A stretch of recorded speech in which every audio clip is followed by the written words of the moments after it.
Welcome back to Game On. Time to bring Shane back into the mix, and we're talking about what's happening out in Germany. And it's interesting when you look at the top of the table, Shane, in that Bayern are keeping their necks firmly, or their foot firmly on the necks of Leverkusen with a 4-0 win over Heidenheim, keeping the pressure, of course, on Leverkusen. Yeah, obviously Bayern, want to win their title, and they just keep on doing the result, getting the results. Leverkusen keep on failing, but Bayern, they know how to do it at the end, and they're going to keep on winning.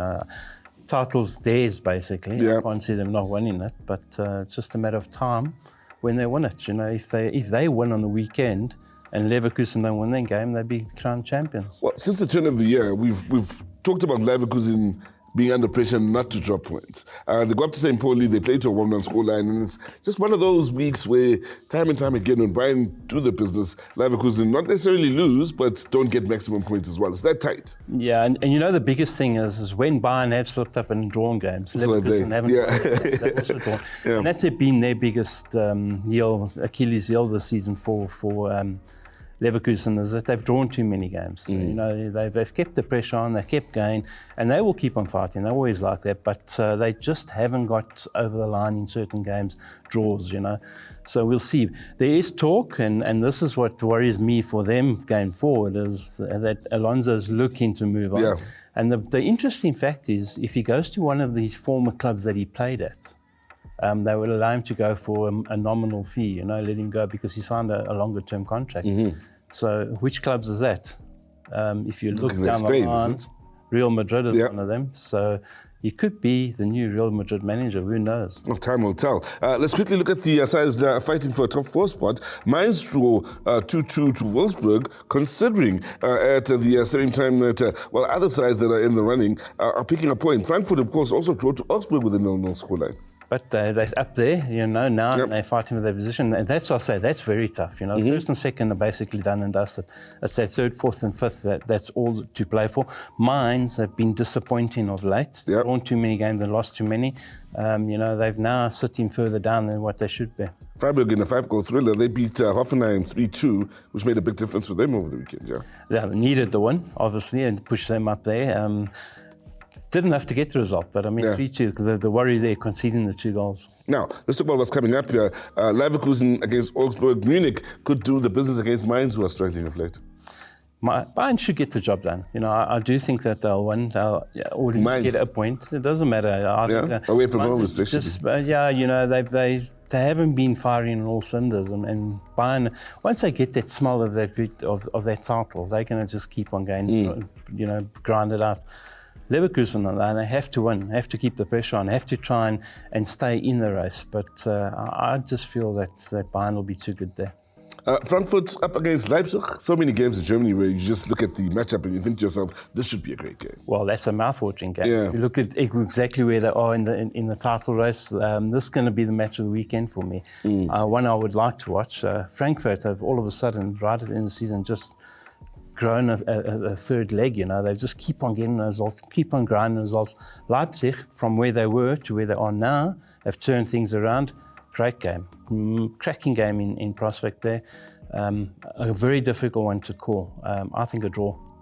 So, some cracking games to look forward to out in Germany. Now, as we know, worldwide, the Easter period has, rocked the world. And you know how we do here in South Africa. During the Easter period, it means Kasi football comes to the fore. And out in Nakado, they enjoyed the Hollywood Bets Easter Soccer Challenge. Let's find out more about that, Shane. Holiday time means Kasi football. And during the Easter holidays, there is a hub of activity around most football fields in South Africa. And Hollywood Bets is at the center of it all, especially in Limpopo, with the Hollywood Bets Easter Soccer Challenge taking center stage. We're here because of Hollywood Bets Easter Soccer Challenge. This is the 16th edition. We started in 2009 before 2010 World Cup. Our purpose is to unite the community and to identify the talent from our rural community areas around Makado. It's like a AFCON because all the village, they make the squad, select players to make one team to represent their village. There is no player who stand on another village can participate to the village that he was not staying at. And then we usually get the best players to take them to the professional teams. We already have got one player who was at Kaizer Chiefs development. Another one is at Stars of Africa, Farukan, is junior manager. Jerry Skosana is the one who's always come here to scout the boys. And some of the boys, we take them to Orlando Pirates, Highlands Park, and another teams.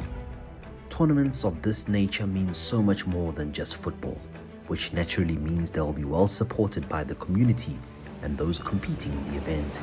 This is a very unique tournament, one where it's a battle of the villages, and there's plenty at stake. Competing to this tournament, for me, it's a great honor and a great achievement, because as a player, I'm here to represent Manabela as a whole. So that's a massive achievement for me. Look, we're coming from deep rural areas. So most of the time, these young players, they don't get opportunity to be exposed, you know. So I'm very happy and excited today to see the height of that you guys have reached to have SABC in our midst. So we are very much happy and excited, and I hope it is going to encourage this young boy. The impact of sponsors like Hollywood Bets can be felt throughout the country, and their commitment to grassroots football in provinces like Limpopo means so much more. Since Hollywood Bets come 10 years back, it's where we start to enjoy running our tournaments, because we were struggling before. What I can say to Hollywood Bets is that we are very much happy. We appreciate them to come on our board, and we really ask them to be with us in future.